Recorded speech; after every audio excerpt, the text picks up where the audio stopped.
Okay, this is the Foundations of Digital Moving Images.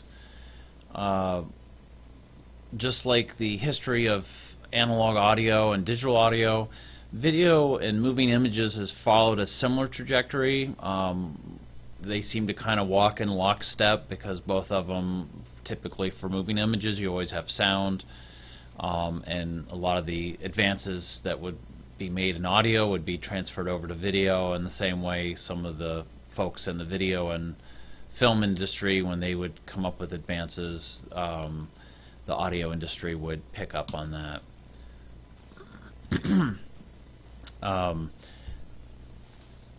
For physical formats, film, basically we've had film since the 19th century.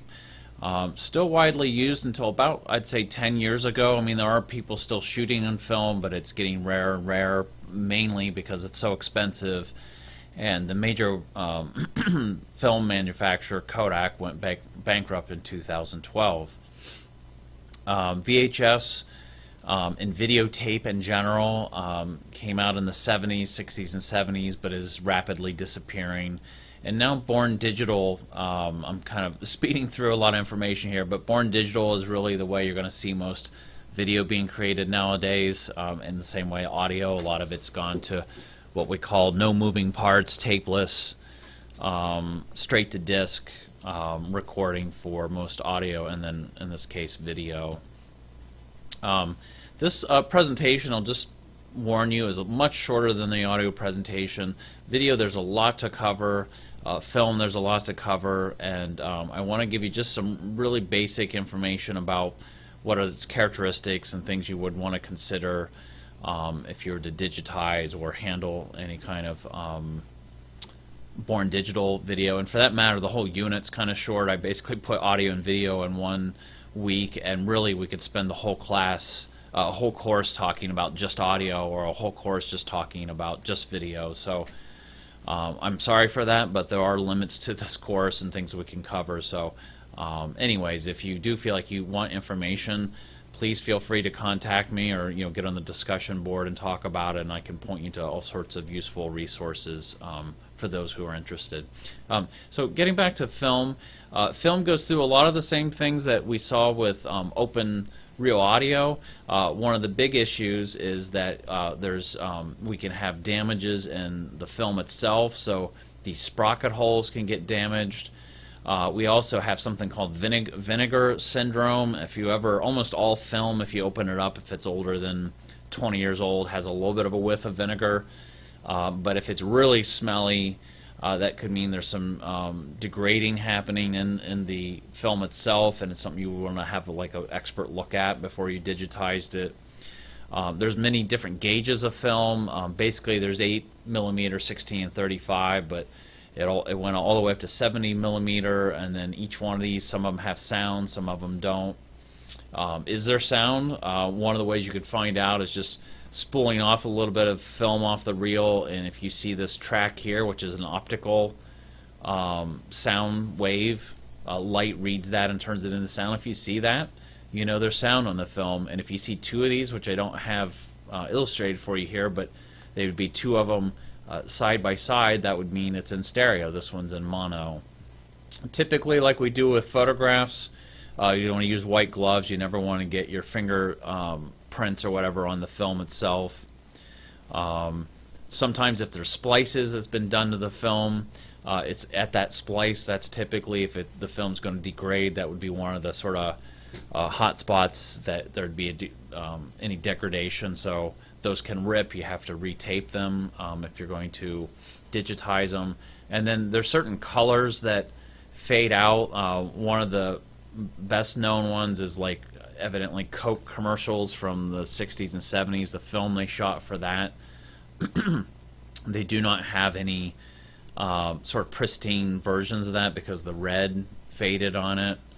I guess they could restore it in some way, but certain pigments would fade more than others. Film has its own needs, different from audio. Film needs a cold room, similar to audio, but there's other reasons why you need to keep it cold. It keeps this vinegar syndrome thing at bay. Typically film, you want to place it flat on a shelf. Again, this is really not digital libraries, but it's just something you should know about. When we think about film nowadays, one of the reasons why digital libraries have really become so popular, YouTube and so forth, is just who's going to watch a film on a film projector. So, even if you had one. So, one of the things is here in our archives, if people want access to a film, I typically just digitize it. If I can't do it in-house, I send it out to a vendor to have it done. There are video standards, just like there are audio standards. This gets deep and complex and very nuanced of all the different standards there are, and I'm only going to just talk about them briefly. The two big ones, and these are ones that really go all the way back to the video era, is there NTSC, which is typically what's used in North America. Japan might use it as well, but typically it's anywhere where the United States has any kind of influence, and probably former colonies or places where we were before, like Japan, for example, they would observe this NTSC, and it's a way the television systems broadcast images and the way that the phase and the rating and so forth, how it's all done. And again, some of the stuff I don't quite understand, but I do know you need to know the difference from that. Even with digital video, there is NTSC and PAL are something to consider. PAL, again, now this would be basically anything kind of outside the sphere of American influence. So United Kingdom, Commonwealth countries, not Canada, but other Commonwealth countries, almost the rest of the world is on this PAL format or standard. Again, video, analog video and digital video still observe this when you're playing this on player. So for again, one more example, if you had a digitized file that was created in the UK and you played it on your sort of Mac laptop that you bought here in the US, it'll ask you, do you want to watch this in PAL format? And it'll ask you to convert it over. So something to consider. The rise of digital formats. Again, I mentioned in the audio presentation we had digital video going all the way back to the really the 70s with Laserdisc, but really the ascent of digital video came about with the DVD, which is really in the 90s, and it's still with us. DVDs are dying. I don't know when it peaked, but I'm sure sales peaked sometime, a good 5-10 years ago.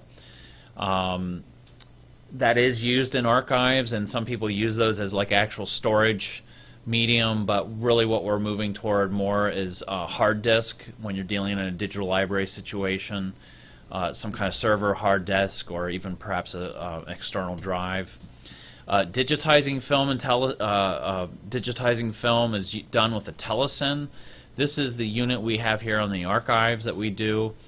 I can tell you just a little bit about it. I linked a video off, really neat video about someone who has made basically a DIY Telesin kit. But basically what the Telesin is a way to run the film through, and as the film goes through the transport and goes in front of what would have been the projector part, the part that would have projected light through it so you could see it on the screen, there's a unit on that basically snaps a photo of it every time a frame goes by. Pardon me, I had a brain fart there. Every time a frame goes by, this unit would snap a picture of that and send it off to your digitization unit, and that basically gets turned into a video digital file. You can do various things, control for sound. So down here is where you turn it on and off to control for the light that would read the sound as it goes through. There's various speeds up here, and this unit, we've had it, it's served us well. I've digitized maybe, I don't know, 50 or 100 or so films, but it's really not done, it's not really built for digitizing at scale, like say hundreds or thousands of film, reels of film, but it was relatively cheap compared to sending it out to a vendor. This unit is a neat video, and I linked it off the course page, so I'll let you in your own free time go and look at that, but it's a really neat project. It's kind of a neat sort of success story that here's someone who for all intents and purposes, I don't think is an electrician or an electronics expert. He just sort of taught himself how to do this and then put all the schematics and so forth up on the web for other people to use. And I thought it was kind of an inspiring project of how to do a Telesin. When I bought this, this did not exist. Still, even buying Telesin machines was kind of a it was a boutique operation. The two men who built these kind of built them out of their garage and sold them. Now there's a lot more options out there, but anyways, that's what Telesin is. We have a lot of video formats. They're almost impossible. I can't count them all on my two hands. There's dozens, if not even more. It seemed like every time there was just like the tiniest advance in video technology, they released a new format. So, you know, we had many different video formats. We had, even before VHS, we had U-matic. We also had open, which I don't have pictured here, I don't think. Yeah, we had open reel video, which I don't have here, but that would have been like the open reel audio. Then came U-matic, which is a tape here. It's a pretty big cartridge that we actually have quite a bit here at the university. U-matic was the standard all the way up through the 80s for like a lot of smaller broadcast stations, like you know, local PBS station might use U-matic. Not many people at home use this. This has been sort of more your video geek might have one, but typically this is what you'd see in like a university TV station. Any kind of video shot in the 70s and 80s, they used these, particularly in the 60s and 70s rather, they used these U-matic decks, and they had what were called Portapacks, and they'd have an entire U-matic or VHS machine as a backpack. So this is like a 50-pound backpack that they would go around videotaping things. So very interesting. It really allowed the rise of sort of independent media to happen. So I digress. But back to the formats here, we have analog, electronic but analog format, not digital, VHS. We had Super VHS. We had 8 and Hi8. This other format, which I'm not too familiar with, VHS-C, DV video. This is where you get into digital, still magnetic tape, but digital nonetheless. DVC Pro, DVC Cam, DVC 50, DVD. It just goes on and on. There were various Betamax, Digi, Betacam, which was digital but magnetic, Betacam, which was like sort of the most popular video format. This Betacam and Digi Betacam were probably, until the rise of hard disk video recording, was probably the two biggest formats, and DV video for a certain degree. So anyways, lots of formats to consider. We have all these in our archive, and they all require, unfortunately, different playback devices to use. So here you can see kind of a almost like a playback device museum. This looks like a Betacam deck there, or excuse me, a U-matic. We have this deck here. This looks like a regular Betacam. This is a Digi Betacam. VHS probably up here, and another kind of deck there. I don't know what that is. Could be a U-matic deck. Anyways, what happens is you end up having to have all these different decks for these various playback formats, and so they go obsolete, and when that happens, you need the particular playback deck, and that's where a lot of people run into problems, a lot of organizations, because they either don't have the expertise, or they don't have the money, or they can't get access to these. So they just go to a vendor, where a vendor keeps this sort of stuff running. It's their job. And so anyways, in video digitization and film, for that matter, vendors are used a lot more than I'd say people who do it in-house. But we have done a fair amount in-house as well. Same issue, you have all sorts of preservation issues that come up as we did with audio. Things can tapes can get demagnetized, as I mentioned, with vacuum cleaners. You want to be careful, and obviously if you have a magnet, you never want to run around anything that has magnetization, magnetic parts in it, like your computer, magnetic tape. You want to keep your audio speakers away from your tapes, because audio speakers unless they're shielded properly, they also have magnetic tapes, or excuse me, magnetic magnets in them, and they will also damage your tapes. Anything that's on a magnetic tape will be affected by that. And tapes can have that shedding problem with video, just like we did with audio, so they have ways of baking them there, baking them in a machine and then running them through the playback. Many digital video formats, again, almost as exhausting as the tapes themselves. There's almost as many video formats. Again, it seems like the history of video has been, the industry has been, the second there's any improvement, they will release this format and kind of basically put it out in the commercial sector. So cameras, iPhones, things like that, anything that can record video, whatever the format of du jour of that day, that's what they use. So we have MPEG-1, MPEG-2, MP3 is for audio, MPEG-3, but MPEG-4 is what's become, to me, I'd say pretty much the standard for what we do digitization here at work. Motion JPEG 2000 is as popular and is starting to replace it or sort of go neck and neck. Both of them are really high quality. As it stands now, I never digitize in uncompressed video.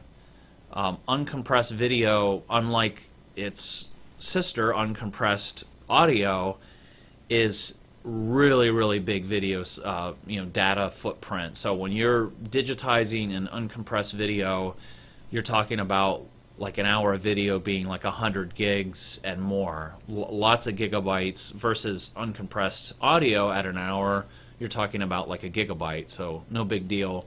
Video, on the other hand, we're almost always dealing with compression to keep that data footprint down.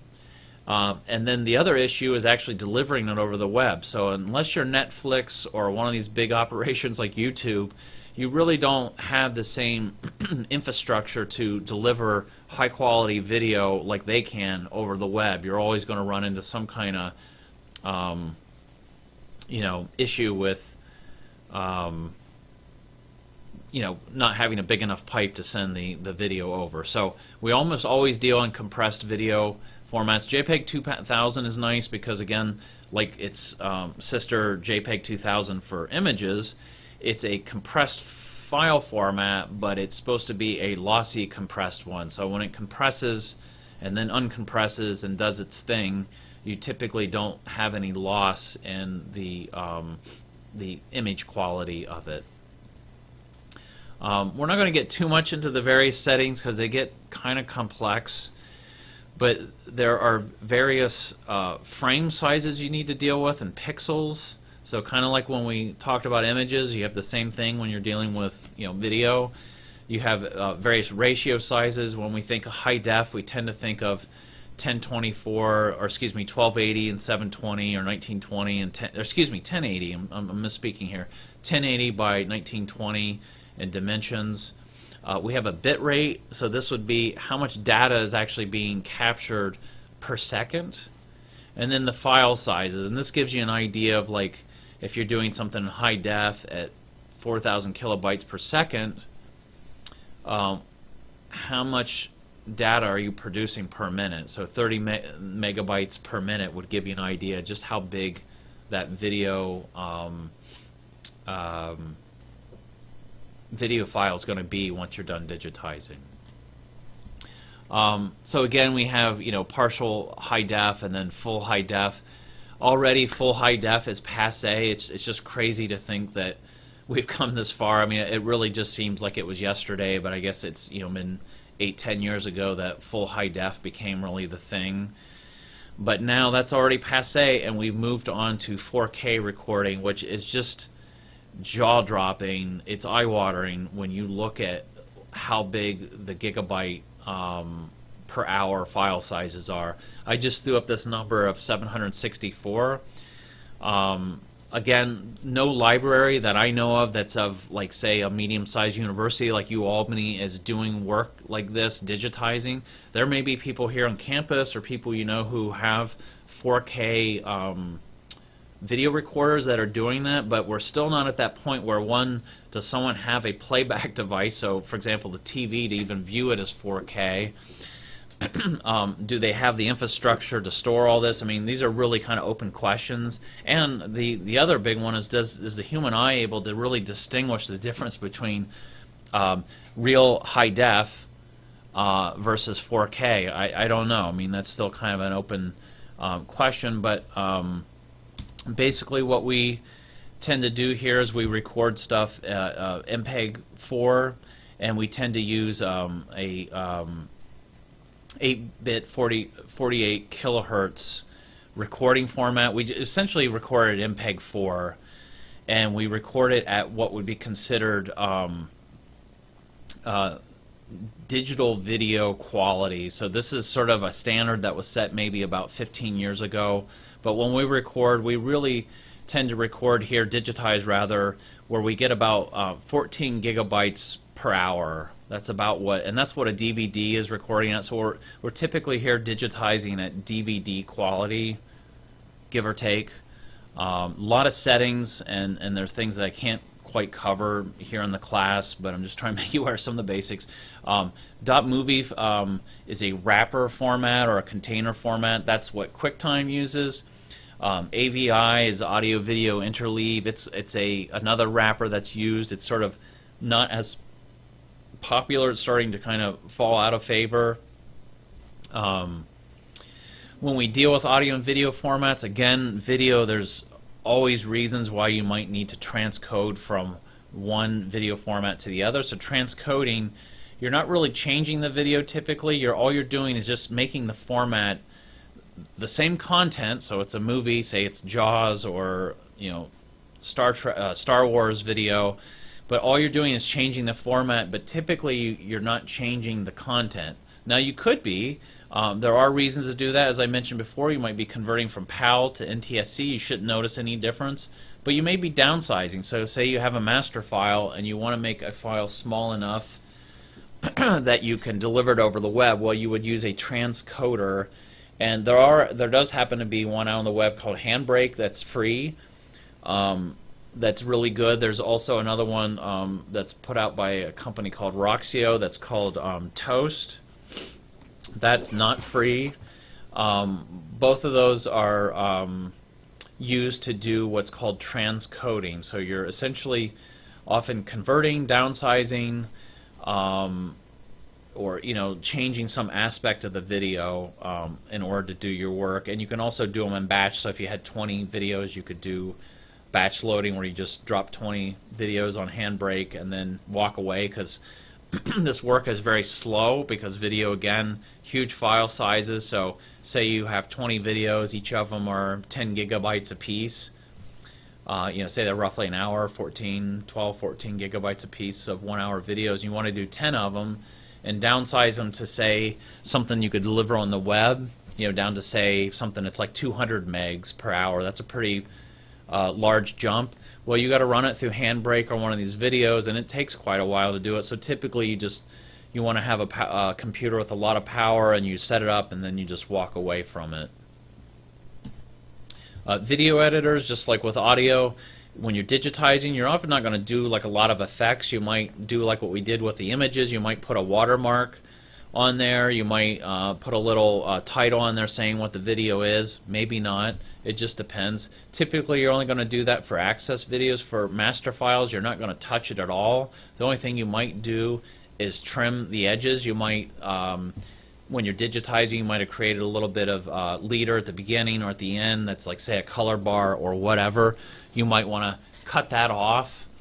And you would do that in a video editing, non-linear editing, video software. Many of them out there. There's a couple of them that are free, but again, like with audio, it tends to be the proprietary stuff that's the best to use. And you can get stuff that's pretty cheap. You don't need to buy a full version of Final Cut Pro or Adobe Premiere. Typically, iMovie would work, or some inexpensive video editing software. There's converters out there. We have this AJA or AJA video converter. This is the exact same unit I have. Not only is it a high quality conversion unit that takes analog and goes to digital, but it also handles a lot of different wires. Remember with the audio I talked about all the different wires. I don't mention them in here, but I can point to them. But same with video, there's a lot of different wire connectors. So you can have ones that, these are called component connectors or BNC. I'm not seeing any other ones here. Actually, here's a couple inputs. These are RCA inputs here. This is called S-Video, this input. And it seemed like, depending on what the quality of the video format is, typically they have connectors that go with it. So S-Video is a little higher quality than these RCA jacks. Component is a little higher quality, and then you just keep going right up the line. There's other connectors. There's one called, actually they're listed over here, Composite, which is a cheaper one. The other thing too is it'll tell you, is it a PAL or NTSC? This is sort of a medium, grade, sort of not too expensive but not too cheap. This is slightly higher quality. Really, it's just a different company. This Blackmagic Design, that's all they do is video work and making a lot of hardware and software, and they make cameras as well. But if you were going to be in, like I say, a medium-sized operation, say you had 1,000 video to transfer, then maybe you might go with this. But say you only had, like, say, a couple videos to do, or you're working at home, one of these little devices typically will work, especially if it's like VHS tape. Relatively inexpensive. But there are other things to consider. There's time-based corrector. If you have a playback deck that cannot keep your video synced, the audio and the video synced, you need to get one of these. Again, this is kind of beyond the scope of the class, but I just want to make you aware there are a lot of things to consider. The initiated can learn all this. You don't need to be a sort of a camera person or video producer to know all this. I learned a lot of it and really just kind of did this on my job. It's not something that I knew anything about before getting into my work as a digital curator. This is a time-based corrector. There's also color correction that the playback device needs help basically correcting for any kind of video color errors that get sort of introduced into that. So again, these are sort of a set it and forget it. I just hooked it up and I don't do anything, but it did set us back, believe it or not. This tiny little device sent us back like $500. So the cost of this stuff does add up. You want to consider your access system. We're going to talk more in depth about this later in the course, but video access over the web is getting easier. YouTube now lets you basically put up a video length of almost any length of size now, but it used to be it was only 10 minutes and no longer. Vimeo is another one. The digital asset management systems are getting better at handling video, and it keeps each year getting better and better. But even, say, 5 years, definitely 10 years ago, video really was like the last frontier, and very few people are digitizing it, and very few people were delivering over the web, and now it's kind of like no big deal. Everyone's doing it. Storage solutions, it's long-term preservation can be a challenge. Even keeping it alive short-term can be a challenge as well. There's a lot of just considerations you have to deal with that you don't with images, and mainly it's just the file size. They are just so huge that you can eat through a terabyte of storage space pardon me, with video and just nothing flat, whereas with images you're going to be doing a lot of images before you eat through a terabyte of storage. So something to consider. Let's see how many more. Oh, we got a couple more here.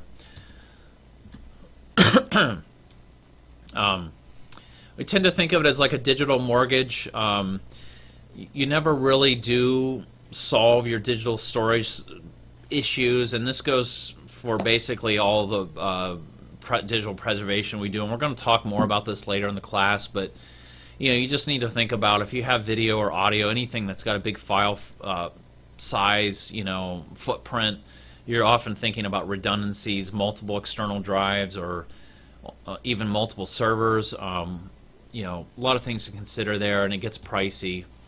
MDisk is something that maybe one of you have heard of before in the class. It's just is something that just kind of came out of nowhere, and really the archival community and the digital library community has not embraced this. It's been something that's sort of been looked at with a little bit of suspicion.